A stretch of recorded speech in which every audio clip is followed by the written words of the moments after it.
So hello mga koy, so ating pag-usapan ang naging huling tune-up games ng Gilas Pilipinas kontra dito sa rank number 31 na Mexico.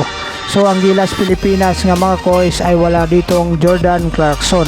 Pero kung bago ka pa lang sa aking munting YouTube channel, baka pwede mo naman i-subscribe. So kagabi nga mga koys, nagharap ang Gilas Pilipinas at Mexico bilang huling tune-up games ng Gilas Pilipinas para sa nalalapit na FIBA Basketball World Cup dito sa bansa natin. So ang Gilas Pilipinas nga mga koys ay humarap na walang Jordan Clarkson sa laban na ito. Pinagpahinga na nga ni Coach Chat Reyes at coaching staff itong si Jordan Clarkson mga koys para makaiwas na rin sa injury. Samantala mga koys, pinangunahan ni RR Pugoy sa first quarter ang Gilas Pilipinas sa kanyang 6 points. Overall naman mga koys, sumalili doon sa pwesto ni Jordan Clarkson itong si Scottie Thompson na mayroong 14 points, 6 out of 11 sa field goals, meron siyang 6 rebounds at saka 5 assists. So panoorin natin mga koys ang kunting naging highlight ng laban ng Gilas Pilipinas at ng Mexico.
Pero dito nga mga koys ay natalo tayo dito sa laban na to via 84-77. Ngunit mga koys ay malaking experience pa rin ito para sa Gilas Pilipinas, sapagkat alam natin dito nga mga koys ay hindi nga 100% na nilalabas ng mga Gilas player ang kanilang laro, sapagkat iniingatan na nga ito baka magkaroon pa ng hindi inaasahang injury ngayon pa palapit na ang FIBA Basketball World Cup sa August 25.